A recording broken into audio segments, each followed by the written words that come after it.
Gurudev Jai Gurudev, we live in an era where technology is reshaping industries and creating new opportunities.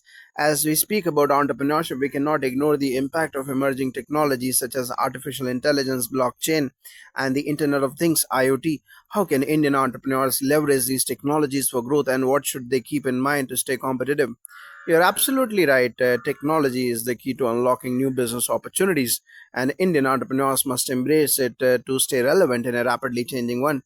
AI, for example, offers transformative potential for businesses across industries. Entrepreneurs can harness AI to automate processes, make data driven decisions, and enhance customer experiences. In fact, studies have shown that AI powered tools can improve decision making by up to 50%, providing businesses with more precise insights that drive growth. Entrepreneurs can use AI to reduce costs, enhance operational efficiency, and better predict market trends, all of which are crucial for staying ahead in a competitive market.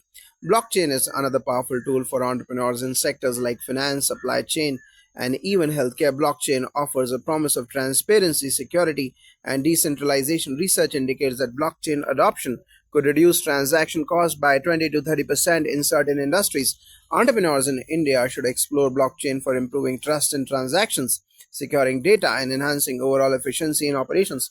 However, while embracing these technologies, it is equally important that entrepreneurs maintain a human touch in their businesses. Technology should complement human creativity, intuition, and emotional intelligence. The key is not just to adopt technology for the sake of it, but to use it strategically to enhance the value of their product or service. That's a great perspective. Moving on to the future of employment, many experts suggest that the traditional mode of work with long office hours and fixed jobs is changing. How do you foresee the future of work, and what role should Indian entrepreneurs play in adapting to this new reality? The future of work is indeed evolving, and India, with its young population, is uniquely positioned to lead this change. We are already seeing a shift towards remote work, flexible hours, and gig economy jobs.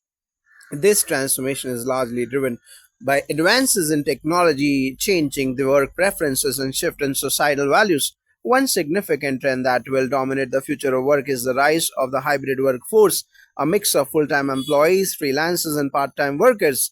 Research indicates that by 2027, the majority of the US workforce will be engaged in some form of freelancing, and India is following similar trends. With a rapidly growing gig economy, entrepreneurs in India must embrace this shift and provide platforms that support this model, offering flexibility, fair compensation, and opportunities for skill development. In addition to these changes in employment structure, there is also the growing importance of lifelong learning.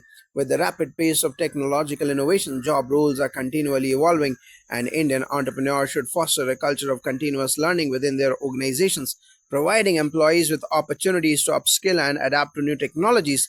Companies can do this by investing in training programs, mentorship, and peer learning platforms. Furthermore, entrepreneurship itself is transforming. More and more young people are looking for ways to turn their passions into businesses rather than following traditional career paths. This shift toward a passion driven entrepreneurship aligns well with the broader societal change we are seeing globally, where purpose driven businesses are gaining prominence. Entrepreneurs in India must provide the right environment for such individuals, fostering innovation and enabling these passionate individuals to thrive. Absolutely, Gurudev. The gig economy and passion driven entrepreneurship are certainly reshaping the work landscape. Now, as we talk about entrepreneurship in India, we must acknowledge the importance of access to finance, especially for startups in their early stages. While venture capital is growing in India, there are still barriers for many entrepreneurs, particularly those from marginalized or rural communities. What should be done to bridge this gap? Access to finance is indeed one of the most pressing issues for entrepreneurs, especially in India. Entrepreneurs from marginalized communities, rural areas, and smaller towns face significant challenges in securing funding, and this limits their potential to innovate and scale. However, I see this as an opportunity for change both at the policy level and within the business ecosystem. To bridge the financing gap, we need a multifaceted approach. First, government policies should be more inclusive, ensuring that funding mechanisms reach a wider pool of entrepreneurs. Programs like Stand Up India and Mudra Yojana have already made positive strides, but more focused efforts are required to make these schemes accessible to entrepreneurs from rural areas to those working in non traditional sectors. Second, social entrepreneurship needs to be better supported. Research shows that social enterprises, businesses that focus on solving social and environmental problems, are often underfunded compared to traditional startups. India needs more venture funds that specifically support social enterprises, particularly those aiming to solve pressing issues like education, healthcare, and environmental sustainability. Third, fintech platforms are playing an increasingly important role in democratizing access to capital. Peer to peer lending, crowdfunding, and microfinance platforms can provide an alternative route for entrepreneurs to secure funds. According to the McKinsey Global Institute, fintech has the potential to provide $5 trillion in new funding for underserved small businesses by 2025.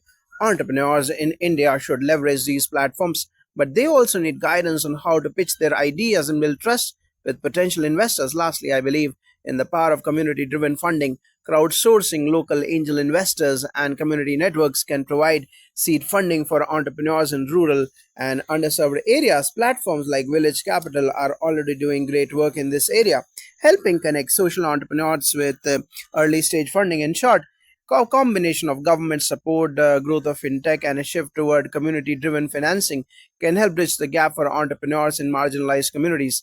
That's a comprehensive strategy, Gurudev. As we continue to talk about the future of entrepreneurship in India, there is one more critical aspect we need to consider: the role of women entrepreneurs. While we are seeing positive change, women still face many barriers when it comes to starting and scaling businesses. What can be done to encourage more women to enter the entrepreneurial ecosystem? Women entrepreneurs are crucial for the future of India's economy, and encouraging more women to step into this space is essential for creating an inclusive and diverse business environment in India. We have already seen some encouraging trends with women leading successful ventures in sectors such as technology, retail, and social enterprises. However, there is still much work to be done to overcome the barriers they face. Firstly, access to finance remains one of the most significant obstacles for women entrepreneurs. While various government schemes exist to support women owned businesses, they need to be more accessible and tailored to women's specific needs.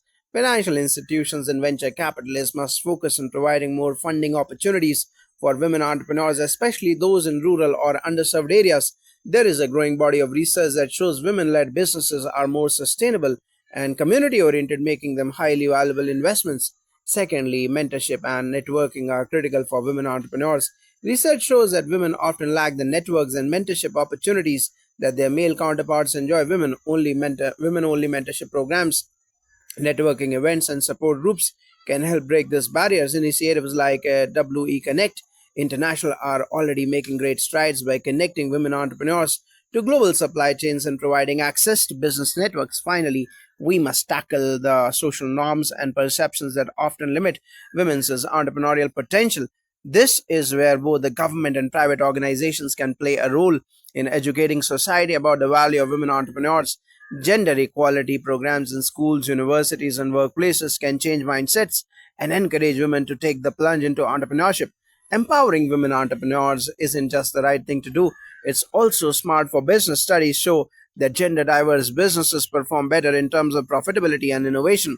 By supporting women, we can unlock the full potential of India's entrepreneurial ecosystem. Gurudev, your insights are incredibly valuable, especially on the need for policies, mentorship, and financing options to support women entrepreneurs. Thank you for this enlightening conversation. It's my pleasure. Remember, entrepreneurship is not just about building a business, it's about building a future where everyone has the opportunity to thrive. May India's entrepreneurs continue to lead with innovation, compassion, and purpose. Take it, Dave.